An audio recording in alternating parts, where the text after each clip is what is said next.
relevancy.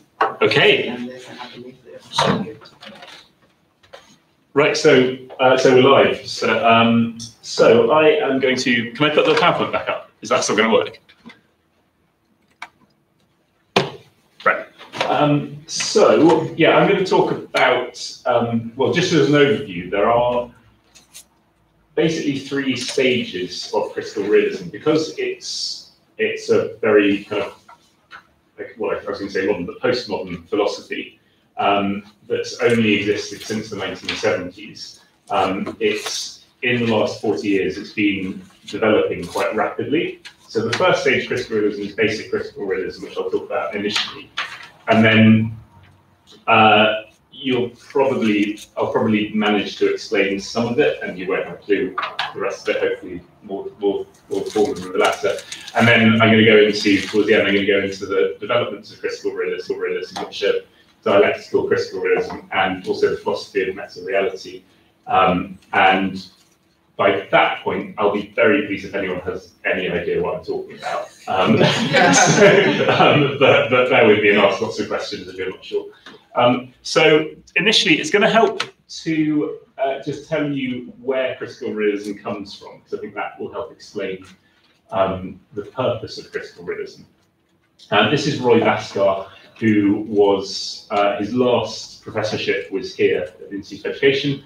This is him when he was a student, and I've chosen a picture of him when he was a student because he studied PPE, politics, philosophy, and economics at Oxford, and went on to study a PhD straight from that.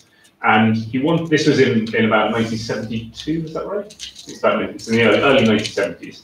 And he wanted to look into, he was interested in economics. He wanted to look into, to do a PhD on economic theory and how it might impact what was then called the third world, what we might now regard as the developing world. But he realized very early on that this kind of grand theory coming out of the academy didn't make the blindest bit of difference to a farmer somewhere in rural Kenya. And so he saw that was a problem, that the academy kept talking about this stuff, these theories, but it wasn't having any real impacts on the ground. So that led him to look deeper into economic theory, to question the principles of economic theory, which led him back to scientific theory and led him to question notions of induction and experimentation and basic scientific theory. And ultimately led him all the way back to Plato, and he proposes that Plato got something wrong, and since then all Western philosophy has been largely flawed. And that thing that Plato got wrong was he had a sort of preponderance or an interest in epistemology. So he had an interest in what we know. He didn't have an interest in what we know about, in the things that we know about, in the real things that we know about. So he started developing this theory of ontology, so the nature of being and what is, rather than what we know about what is. And so that's what his PhD ended up being about. And he wrote, his first book was the publication of his thesis, which my understanding is that he never was actually awarded his thesis because no one had a clue what he was talking about. And he wrote this book, The Realist Theory of Science, which is still to this day is almost impossible to read. It takes me about a week to get through a page of it. But over the years, it's kind of some clarity has come, and I'll talk through some of the books that have become clearer over the years. So his other thing that he is interested in, so he's interested in ontology, and that leads him on to be interested in seriousness. And he's interested in seriousness in that when you make philosophical proclamations, they should be, Roy Bhaskar says that they should be serious. And an example, to show you how they should be serious, I'll give you an example of an unserious proposition. So Hume, the Scottish Enlightenment philosopher, Bhaskar rips into him and claims that most of his proclamations were not serious. And two of them, one which I've got a better handle on the other, one of them is that he claimed that Hume, to try and demonstrate the importance of egocentricity, said that I'd rather destroy the world than hurt my little finger. And Bhaskar immediately dismisses that, says that's ridiculous because your finger is in the world, so it's just a stupid proposition, it's not serious. And Hume makes another claim about, and someone pulled me up on this, so I'm not going to get it quite right, but he claims that that there's nothing. He critiques induction. So just because stuff happened one way before doesn't mean that it's always going to happen that way again. It's questioning the nature of scientific proof. And Hume's position, Hume's example was, there's no reason for me not to walk out the second story window rather than taking the door. Based on scientific method. And again, Bhaskar says, well, that's patently ridiculous because there are reasons that you could surmise that you ought not to walk out the window. And the reasons that Bhaskar would surmise are that there are mechanisms in the world that you can theorize which allow you to theorize that you would die if you fell out the window, like gravity, for example. So gravity is that's not based on induction, it's based on theorization. And so in critical realism, he suggests that we should always theorize the mechanisms, what he calls generative mechanisms, behind what's happening or what we know. Okay, so with me so far? Yeah. Okay, and so this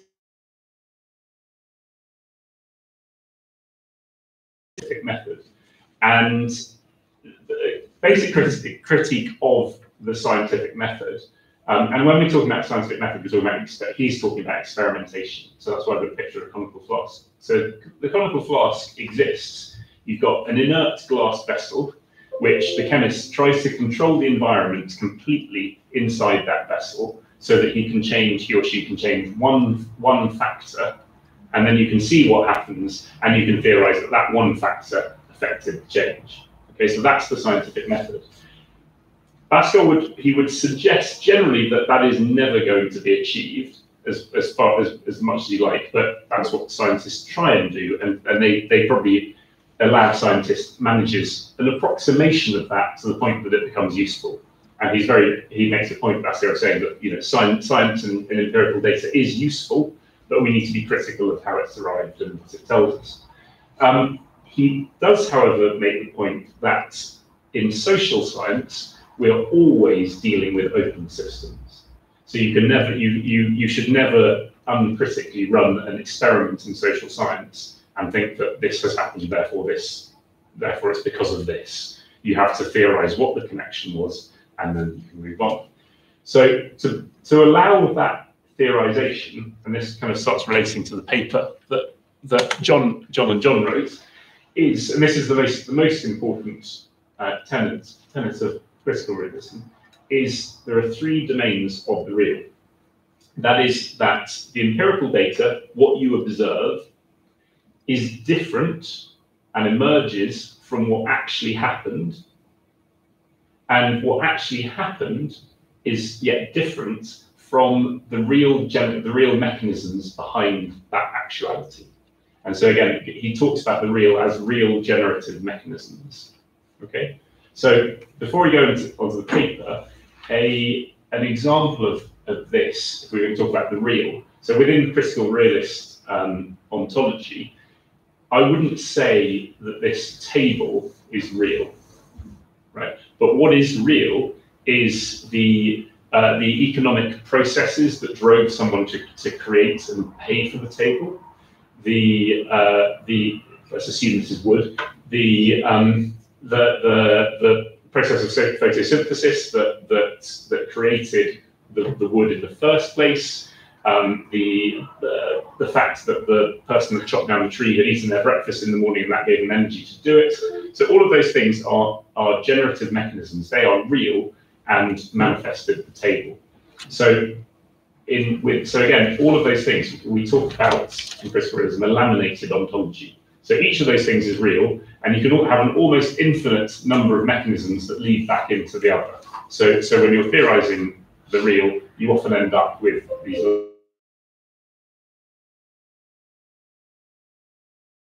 and the real. Because most people here are interested in discourse, this is just taken straight from that paper. And so John O'Regan, when Roy Bhaskar died, he died quite recently, really 4 or 5 years ago. At the time, just leading up to his death, John had been in various conversations with Roy about the connection between discourse and critical realism.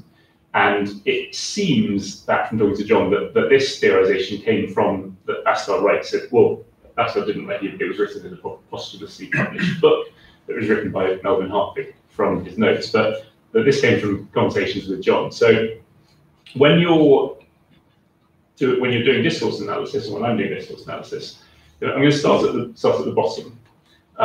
So you are reading text, and your understanding or your interpretation of that text, that is empirical. Okay, so that's the empirical is your understanding.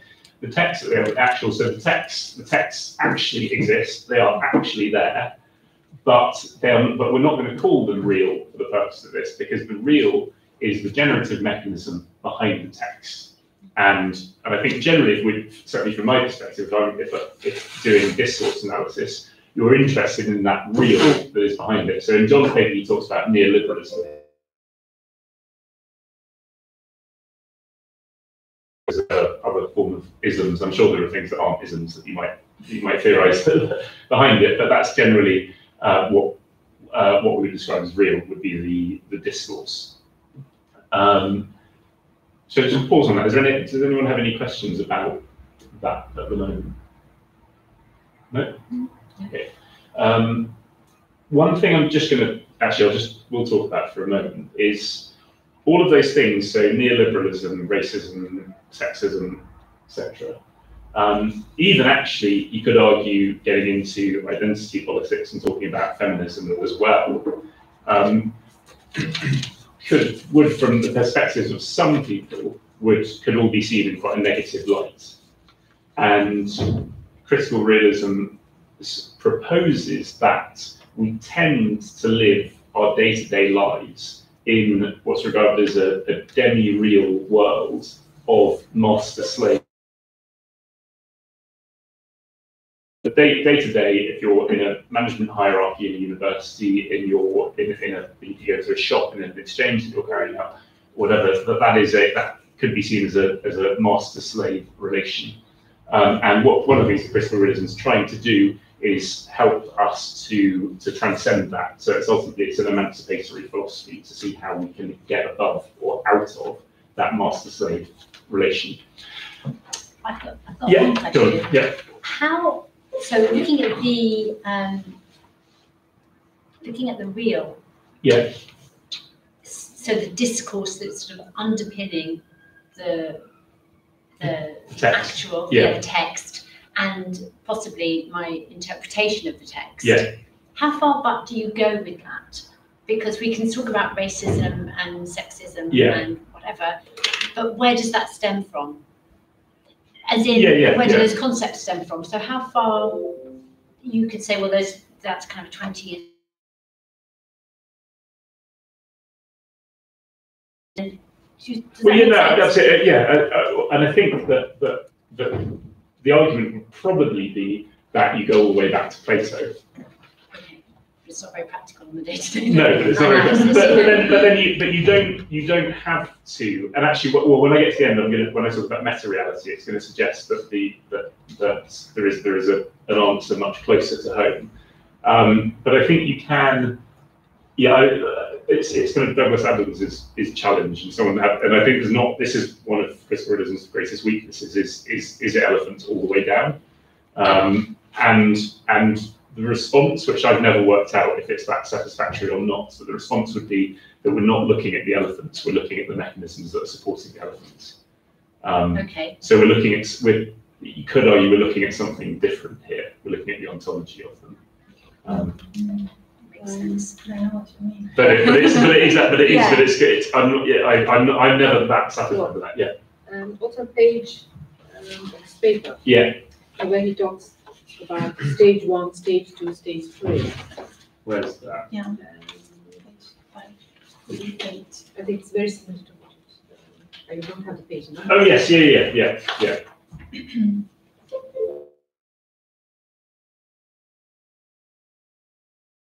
The point being that according to that, well, this is how I may be wrong. The theorizing comes in S2. Yeah. Like the, relating your work, the phenomenon, to neoliberalism or fascism or sexism or whatever. Yeah. And the discourse at the top, the real, is something even higher. Yeah. Yeah. It's a meta level. Yeah. Is that right? Absolutely. But I think as well, actually, I'm glad you pointed to those stages, because and actually so John and John have only gone so far in Bhaskara's version of this schema. He's got 2 more stages, which relate to notional utopias and self-emancipation as well. So in response to where do you go with racism, if you were to follow a sort of an analytical process, you might get to a point where you try and imagine a way beyond racism, and that also involves you reflecting on yourself and emancipating yourself from racism. So maybe that's the answer, that the purpose is emancipation. So it doesn't necessarily matter how far back we go historically or whatever, but we're looking to resolve the problem. I'm just thinking, it does make sense. Can I add something to that? I think that, I don't know if I got you right, but I think it has to do with in stage 2, it mentions that we should step 1, select text in place of the, what was it? Yeah, identify the causes of the phenomenon. Yeah. So in that case, yes, we should historicize the event. Yes. Yeah. And then how far should we go, right? Yes. Well, then you move on to stage 4. Identify ways past the obstacles. So you can go back as far as you like. And in any piece of research, it's always going to be arbitrary how far you go, isn't it? Yeah. I think that would be an issue with any philosophy. So it's then once you feel that you've gone far enough, then. But I think that is in just sort of popular culture questioning how we transcend neoliberalism. That's a current issue, isn't it? Do we need to dissect the ego, or do we just need to keep attacking the Conservative Party, or do we need to, so there's, I think that's a sort of constant question. Yeah.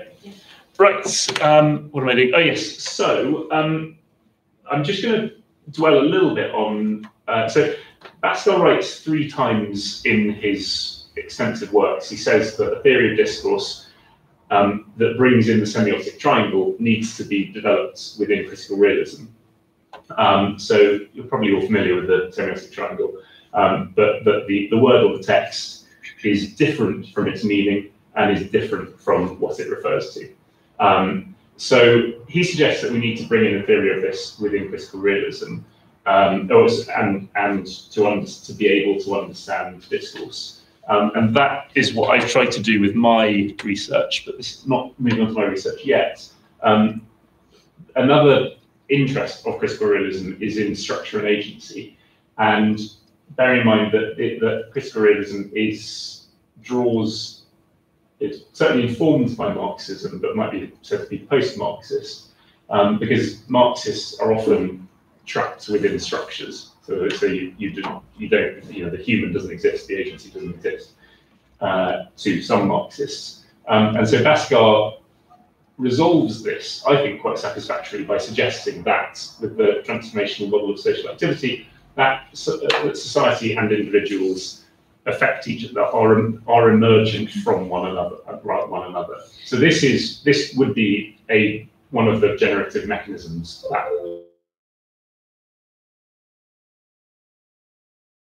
together action agency, society, and individuals. And so in my work, I've tried to put together the semiotic triangle and the transformational model of social activity, because I found that in Norman Fairclough's version of critical discourse analysis, he seems to rely on Anthony Giddens. You're familiar with his structuration theory? And critical realism's critique of structuration theory is that it doesn't make any account of time. So moments of change that are fixed around that moment. They don't move on. And so I noticed that Fairclough seems to rely on Giddens, And so I've tried to bring together, and so I felt that Fairclough, when you look at his theories of discourse, that he ends up kind of trapped in these cycles. So like when he talks about universities and their marketization, they're just trapped in this marketization, and it feels very dystopian whenever Fairclough does any analysis. Everything is dystopian. Everything is caught in this vicious cycle. You see changing over time, then we can imagine the possibility of something more emancipatory. So one of the main contributions of my thesis is this idea that the semiotic triangle could be exploded out over time, so that we can then imagine change over time, change in discourses over time, which obviously means that we can get caught in dystopias. It can go kind of negative, but it can also be more emancipatory as well. And that comes from a bit of data. This is from a corpus analysis that I did for my research, which showed me this kind of, there's a trend on this graph, and I'm not going to go into the details of it, but because we appreciate the distinction between the empirical, the actual, and the real, data, while recognizing that it is different from the discourse, is valuable as well. So this is what led me to theorize that we might be able to theorize a process of progressive change within discourse.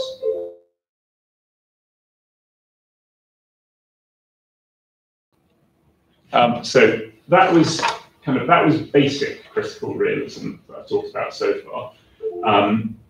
But Bhaskar moves on to, he starts talking about developments in critical realism, probably just in the last 2 decades. And so I've talked already about the fact that we tend to be in a demi-reality of master-slave type relations.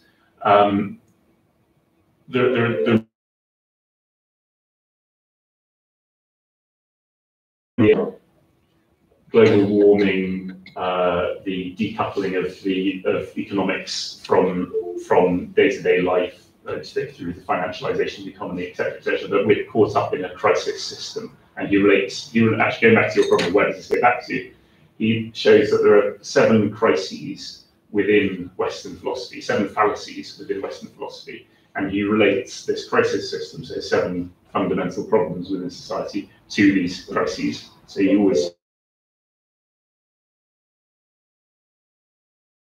semi-reality, but we can theorize our way out of it. And so he developed dialectical critical realism. And you can see what I've got after this.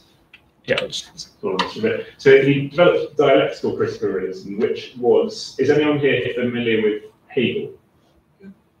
Yeah, a bit. So Hegel suggests, do you want to say anything about Hegel's dialectic? Can you explain it in a sentence? I mean, if I'm understanding him well, in the dialectic sense, we as an agent and the world in front of us, the phenomena we observe, we interact. There is like a kind of relation between this agent and the phenomenon. Yes, yeah. And that relation is the form of knowledge. Yeah. It does not necessarily represent the phenomena itself. Yeah, yeah. Nor the subject. That's how I understand it. Yeah. Well, I think that's probably my understanding as well. I think that's very well explained. But Hegel takes this idea further, that the possibility of knowledge is within this dialectic, to say that he has this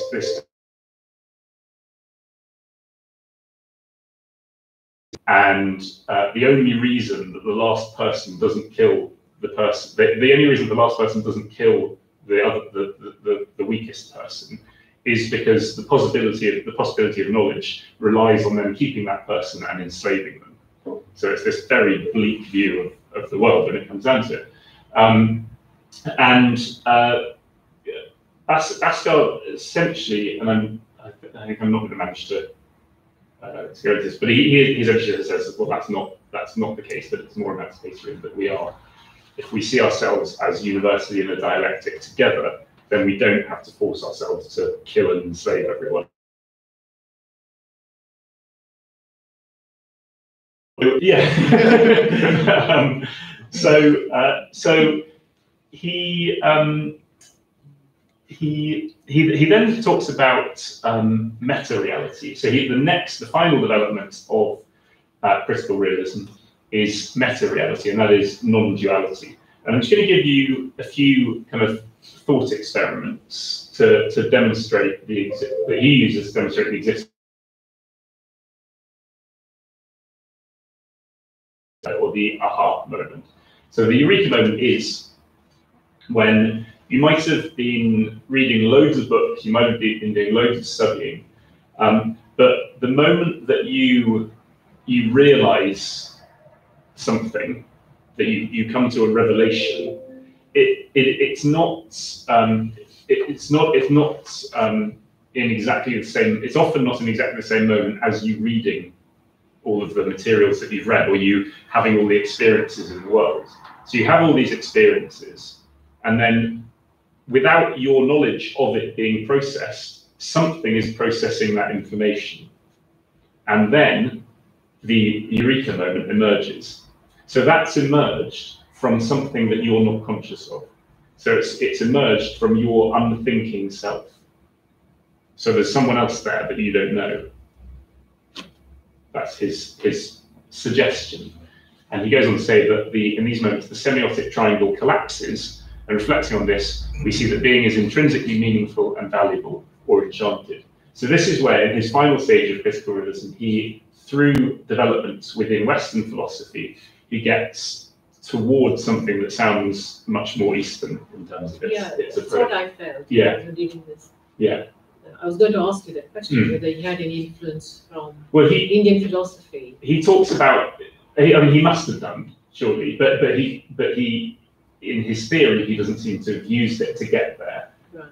And I can't remember where it's somewhere, but he does talk about having never got on with his parents, things like that. So he sort of distanced himself. But again, maybe that's a demonstration. That's unconscious. Exactly. So there's the meta-reality working there. Yeah. But so the other examples so he talks about forms of so duality. Remember, that was the dialectic.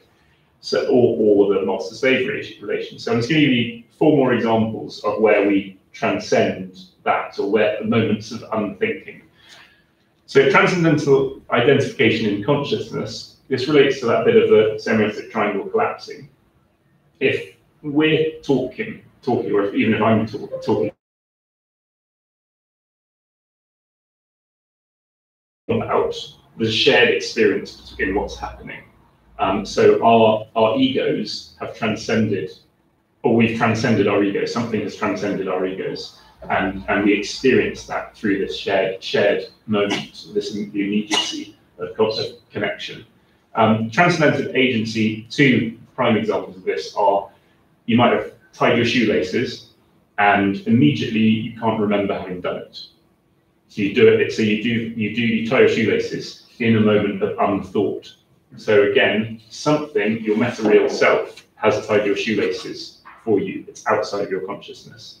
And people who drive to work often report having driven to work, but they can't remember having done it. So again, something outside of their consciousness has done something. And again, that he would describe it as the meta-real self, or as your ground state. Then transcendental holism suggests that all of our ground states, all of our meta-real selves are connected.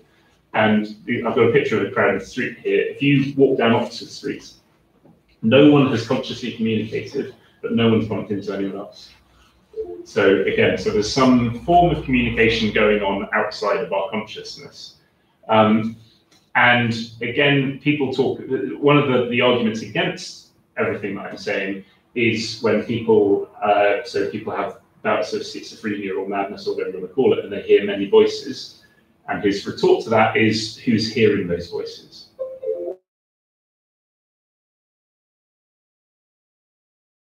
Appeal to. And I think that last one is related to, there are a number of people that take a critical realist approach to various forms of therapy. And so that's one of the things that you can that you can refer back to. And that's, which is why the meta-real self, he often refers to it as your ground state. because it's grounded, it's there. Now that description, my description just then of the transcendental self, or the fact that you're grounded, is you could suggest that is a utopia. I'm describing a utopia, so I'm describing something that is pure and emancipatory. And critical realism is very interested in utopias, and specifically, we're talking critical realism about concrete utopias, and it's concrete utopia because disastrous and leads to everyone getting killed and don't be utopian. So critical realism unashamedly is utopian, but it's concrete utopian because these are real imagined mechanisms of utopia. And on that, I'll just finish on this, which is, so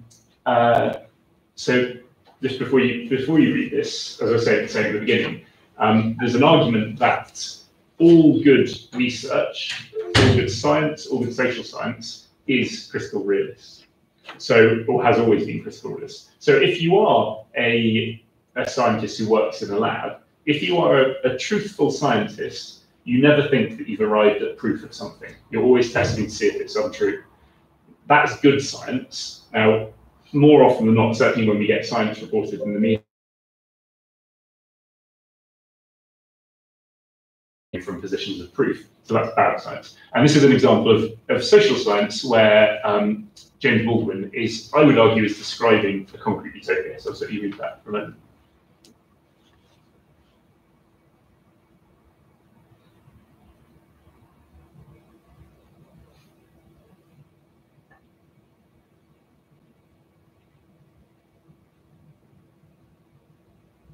Let's just read it out in case anyone's listening. These innocents who believed that your imprisonment made them safe are losing their grasp on reality. But these men are your brothers, your lost younger brothers, and if the word integration means anything, this is what it means, that we with love shall force our brothers to see themselves as they are, to cease fleeing from reality and begin to change it. We cannot be free until they are free. And so this is my last point, that towards Pascal's final writings,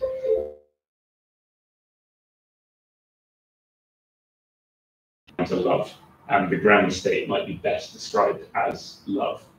And I think you can see how this would relate. So this James Baldwin, not knowing anything about meta-reality or critical realism, is ultimately describing meta-reality, because whenever we see master-slave type relations from a critical realist theorization, they have to have emerged from this truer, purer reality, and this seems to be what he's saying here. So that's kind of everything that I had to say. Have you got any questions? That's interesting. But can I ask you how critical realists, if I can describe it this way, see the Foucauldian sense of discourse, especially the discursive practices? Yeah. How is it understood?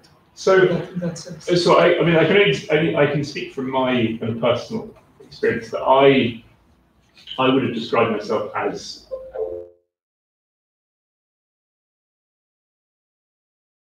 I was a kind of real kind of Foucault zealot, and I still am a big fan of Foucault. But I think for me, because it doesn't go far enough. It deconstructs everything, and then it doesn't propose the generative mechanisms behind it. So I found in my earlier work, I found Foucault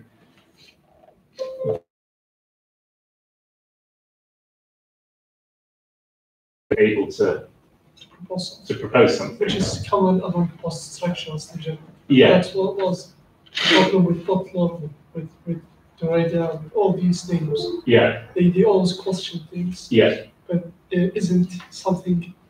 Yeah, like as an alternative view of the world. Exactly. Yeah. There isn't politics, if I could say. Perhaps that's it. Yeah. Perhaps that's. there's a very interesting I've actually only just come across this in the last month.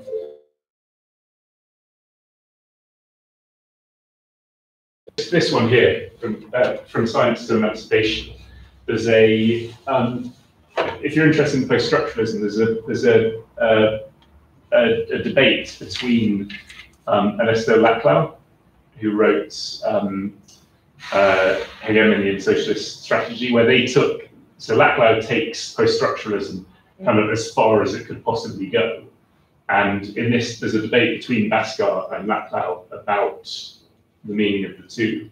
And I think that the debate's quite interesting because it suggests that maybe they can come together. And I think that with critical realism, I think because you can take that, for want of a better word, that kind of deconstruction of Derrida or Foucault, and you can then, because that is empirical, you can theorize your real onto it.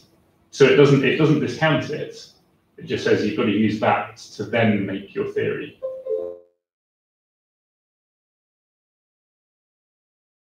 Yeah, and that's the thing about what you have been demonstrating. To be honest, I'm not familiar with critical realism before you start talking about it.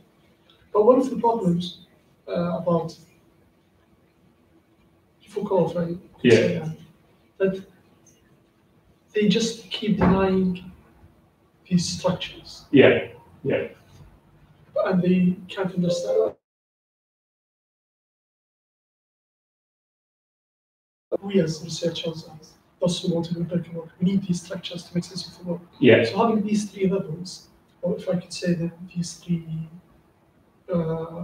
components but he calls them the domains of the real. Three domains of the real. Then you can make sense of the world in a critical sense, isn't it? Yeah, I think so. I think it definitely, for me, it makes sense of lots of things that. So how would you define language in this sense? And meaning as well. I'm sorry to ask. Yeah, no. I think this. I don't know how I would define language, and I don't know how I would define meaning, other than to say that certainly in my own research, where I was theorizing that I showed you that helix, I would say that it is within a constant process of change, and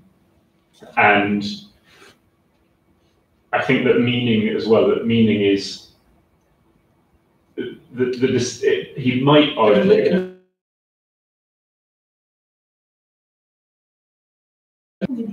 How would you play? How would you? So yeah, well, so meaning would be actual, wouldn't it? Yeah. But then when you experience or when you gain meta reality, like he says that the semiotic triangle collapses. So in our experience here, we're using language, and we're not theorizing how it works or what it's doing, but it just is, and it's kind of and it's existing. So it's a kind of real. It's a kind of real. A wheel. Real. A real. Yes, I think so. Yeah. But it exists on all. It would exist on all three planes. That's how I see it. Yes. Yeah. It's kind of difficult to state, like, if it's real action, because we use language to theorize about language. Exactly. So it's about the epistemology, if I can say. Yeah. But this is the point. So we need to establish if we're talking about language, Yes. or we're theorizing what it is. Meta language. Yeah.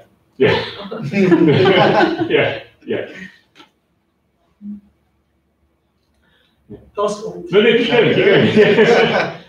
What's interesting also about it that whenever I look at identity in most of the text I'm reading here, I do have that feeling where most of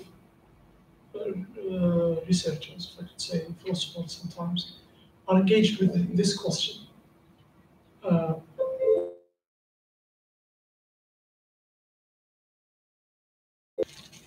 And I'm always asking myself, is that the correct question? Or are we just taken by the epistemology, not the not the ontology. Of how truth is. And what's interesting about critical realism, how you describe it, or how I understood it from your view, is that there is that understanding where the way we research, the way we investigate things, is just taken by the epistemology, thinking that it is the ontology. Yes, So it's just a kind of research politics, if I could say, and that social scientists are taken by the epistemology itself. That's very interesting. Actually. Yeah. And I think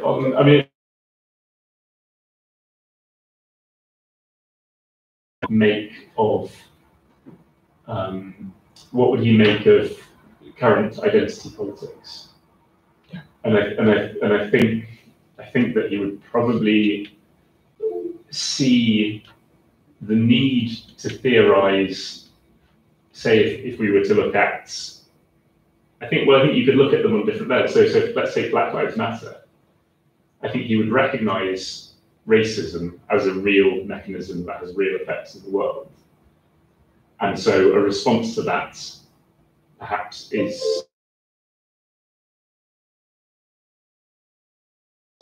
but then also there's but it still exists, the response to it and the racism still exists within demi-reality. And so if we're to truly transcend the demi-real world of master-slave type relations, then you would need to do away with identity politics itself. You'd need to do away with identity to move beyond that, which is where I think he becomes less popular with that kind of thinking. It sort of see this his spiritual turn towards the end, which I personally, that's one of the things I find most attractive about critical realism. But for obvious reasons, within the academy, that's not that popular. Towards the end, the unconscious. So that's what made me think that probably there was some influence of, because I'm familiar with Indian philosophy. I'm not very familiar with Plato. So that there is that, the duality, and then the dialectical between the unconscious and the conscious. So that's all been spoken of quite a lot in Indian philosophy, particularly in one particular school of philosophy. Action between the two. I think that lots of religions have been quite critical realists. If you sort of, so I was brought up in a Christian household, and if you take the creed and the Lord's Prayer, you can actually break them down. They do have an aspect of duality in them, and they are quite critical if looked at from this angle, and in Islam as well, certainly in Judaism as well. And that's one of the things that Bhaskar, towards the end as well, when he was doing that spiritual stuff, lots of the educational stuff is about education around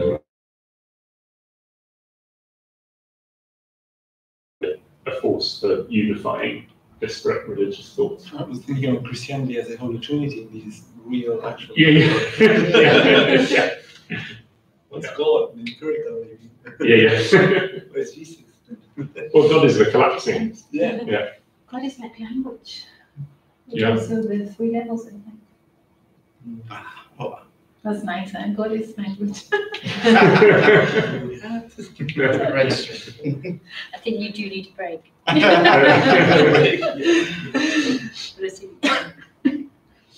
So you're the only one familiar with critical realism. Did I say anything that was glaringly? I'm not familiar with it, but I've read I was able to relate quite a lot to Indian philosophy, especially at the meta level, the meta realism. I may not have read Bhaskar, I may have read something else because it does ring a bell. Maybe Margaret Archer. I'm having an aha sort of experience now. Where it has come from. Maybe from you. If I should just finish off, if anyone is interested in finding out more, then just drop me an email and ask. But Or take a picture. Well, no, but there are certain books here that I would say just don't touch. Oh, So don't touch the realist theory of science, don't touch Plato, etc. Be very careful with dialectic and meta-reality. Basically, these are all books that you'll give up after trying to read a paragraph. If we want So to know more. if you want to learn more, this book here, The Order of Natural Necessity, is a Pascal did was video being interviewed about critical realism by this guy Gary Hawke, who's interviewed here.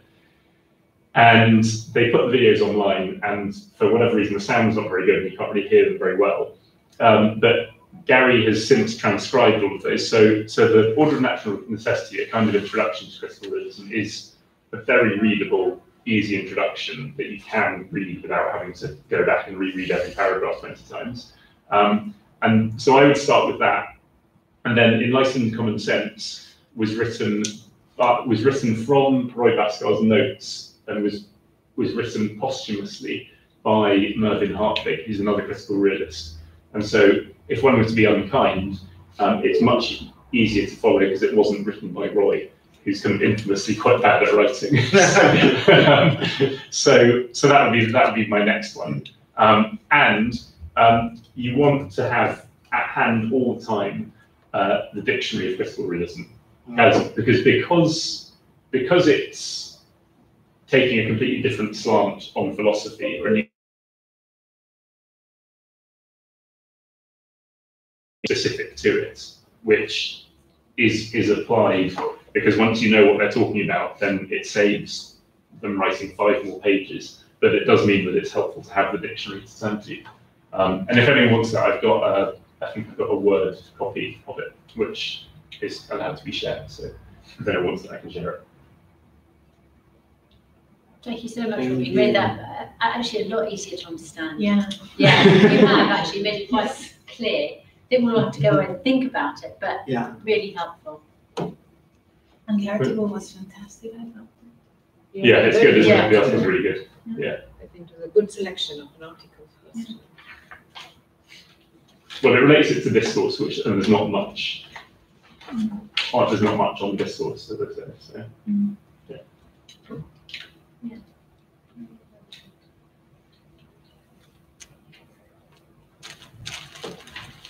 I think we have to go. I brought some Diwali snacks. Oh, I love them. They go well with Rob's.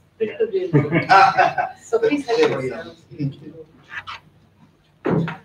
Cool. Thanks very much for listening. Oh, thank you.